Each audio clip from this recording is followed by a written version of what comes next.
திமுகவின் பொதுச் செயலாளராகும் உதயநிதி துரைமுருகன் நீக்கம் ஸ்டாலின் அவசர ஆலோசனை. அதாவது துரைமுருகனுக்கு அவ்வப்போது உடல்நலக்குறைவு ஏற்படுவதாகவும் அடிக்கடி அப்போலோ மருத்துவமனையில் அனுமதிக்கப்பட்டு சிகிச்சை பெற்று வருவதாகவும் கூறப்படுகிறது. இதனால் கட்சி பணிகளில் சுணக்கம் ஏற்படுவதாக சொல்லப்படுகிறது. மேலும் திமுகவில் 70 வயதை கடந்தவர்களே பல 10 ஆண்டுகளாக ஆதிக்கம் செலுத்தி வருவதால் அவர்களை மாற்றிவிட்டு கட்சிக்கு இள ரத்தம் பாய்ச்ச வேண்டும் என திமுக தலைவரும் முதலமைச்சருமான மு.க. ஸ்டாலின் கருதுவதாகவும் பேசப்பட்டு வருகிறது. அந்த வகையில் இதற்கு முக்கிய காரணம் கட்சி பதவி, பிரதிநிதித்துவம் உள்ளிட்டவைகளை இந்த சீனியர்களும் அவர்களது வாரிசுகளுமே பங்கிட்டுக் கொள்வதால் மற்ற நிர்வாகிகள் ஏமாற்றத்துடன் காத்திருக்கும் நிலை ஏற்பட்டுள்ளது.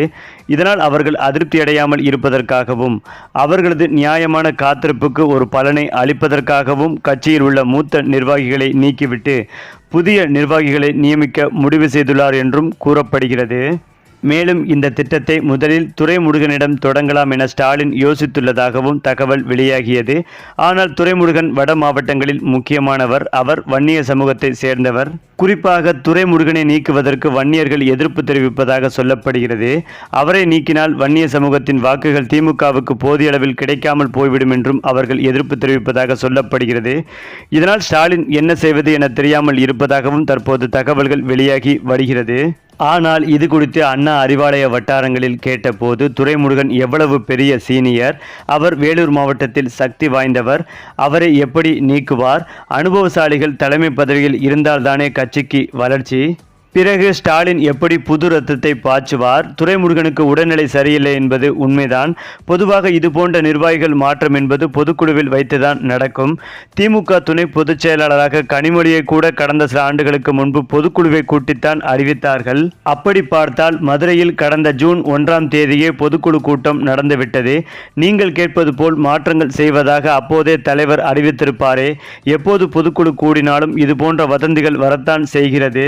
இந்த நிலையில்தான் திமுக மூத்த அமைச்சர் உடல்நிலை கருதி அவர் திமுகவை விட்டு விலகினால் திமுகவின் பொதுச் செயலாளராக உதயநிதியை நியமிக்கலாம் என்று ஸ்டாலின் முடிவெடுத்துள்ளதாக ஒரு தகவல் சொல்லப்பட்டு வருகிறது.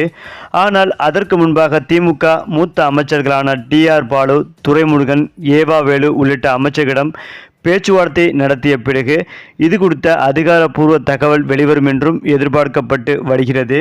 அது மட்டுமில்லாமல் துரைமுருகன் மகனான கதிர் ஆனந்திற்கு திமுகவில் என்ன பதவி கொடுக்கலாம் என்பது குறித்தும் இந்த ஆலோசனை நடைபெற உள்ளது. இந்த ஆலோசனை கூட்டம் விரைவில் அண்ணா அறிவாலயத்தில் நடைபெற வாய்ப்புகள் இருப்பதாகவே சொல்லப்படுகிறது. இதனால் துரைமுருகன் ராஜினாமா குறித்த அறிவிப்பு எப்போது வேண்டுமானாலும் வெளியாகலாம் என்றும் எதிர்பார்க்கப்பட்டு வருகிறது. சரி, இப்போ நீங்கள் சொல்லுங்கள், திமுகவின் பொதுச் செயலாளராகும் உதயநிதி பற்றிய உங்களுடைய கருத்துக்களையும் உங்கள் கமெண்ட்டில் சொல்லுங்கள்.